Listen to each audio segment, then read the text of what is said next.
కలిసి వచ్చాడు. అది ఇతని యొక్క విశ్వసనీయత. ఇంకో పక్క జగనన్న బాణం ఏమైంది? ఈరోజు రివర్స్గా వచ్చింది. ఏంటి కారణం? ఇదేనా మీ విశ్వసనీయత? అంటే దీనికంటే దుర్మార్గం ఇంకేం కావాలని అడుగుతున్నా.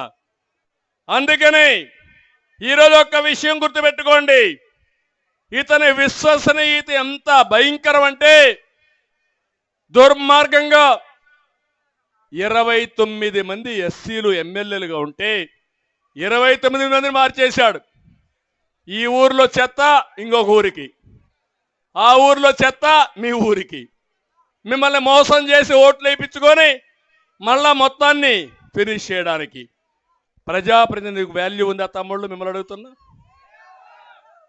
ఎప్పుడు కూడా మనం గుర్తుపెట్టుకుంటాం, ఈయన ఒక నాయకుడు, ఆ నాయకుడు ప్రజాభిప్రాయాన్ని చూరగొంటేనే ఎన్నికలు నిలబడతాడు. ఇదొక పార్టీ, ప్రజాస్వామ్యంలో కొన్ని హామీలు ఇస్తాం, సుపరిపాలన చేస్తాం, తిరిగి ఆ హామీలు నిలబెట్టుకుంటాం, అప్పుడే ఆ పార్టీకి ఓట్లేస్తారు. ఇప్పుడు మోసం చేసి ఓట్లు వేయించుకోవాలనుకుంటున్నాడు.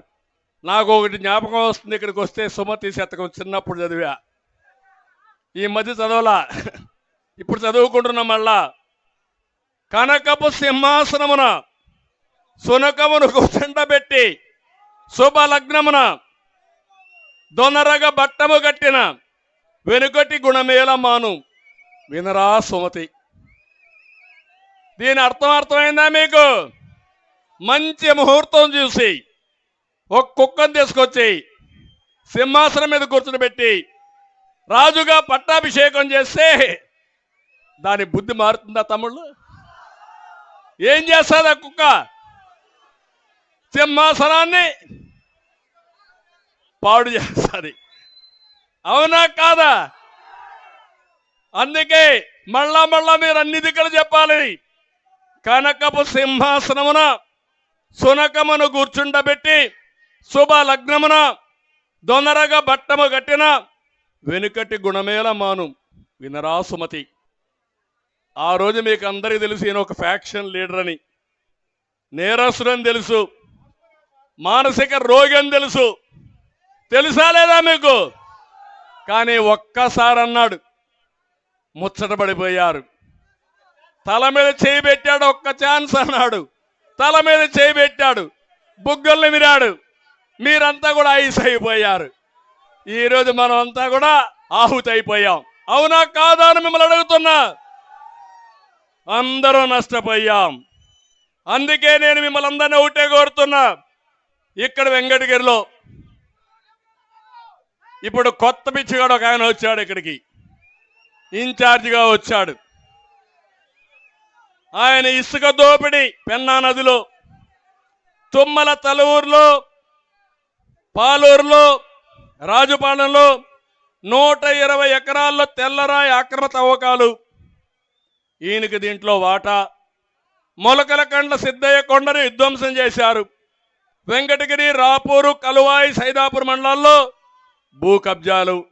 ఇది ఈయన భాగవతం. ఎమ్మెల్యే ఇన్ఛార్జ్ అయినప్పుడు ఈయన చేస్తే రేపు ఎమ్మెల్యే అయితే మీరు ఏమవుతారు తమ్ముళ్ళు?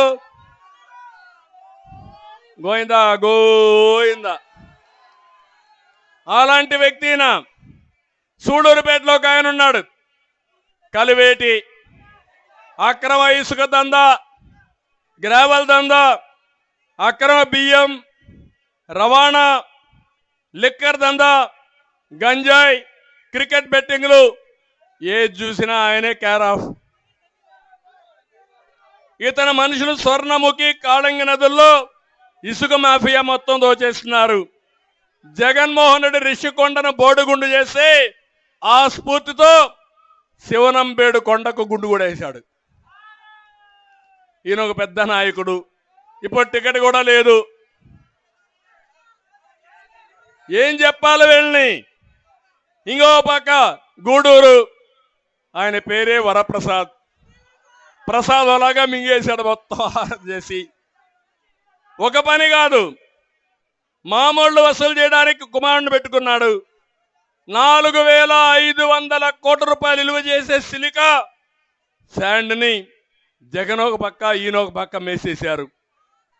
ఎంత దుర్మార్గమో చూడండి. ఈయన వాటా ఎంత ఇది చెప్పాలి. అది వద్దాం, ఇక్కడ కాదు కదా. క్లబ్బుల్లో డాన్స్ చేసేవాళ్ళు మహిళా సంక్షేమం గురించి మాట్లాడతారు. ఏం చెప్పాలి? ఇంకో పక్క సర్వేపల్లి ఈ నియోజకవర్గమే. కాకాణి కోర్టులో ఫైల్డ్ దొంగ మద్యం రవాణా చేసి పట్టుబడిన వ్యక్తి, స్టోర్ చేసి ఆయనైతే ఇంకా KGF 3 తయారు చేసిన వ్యక్తి.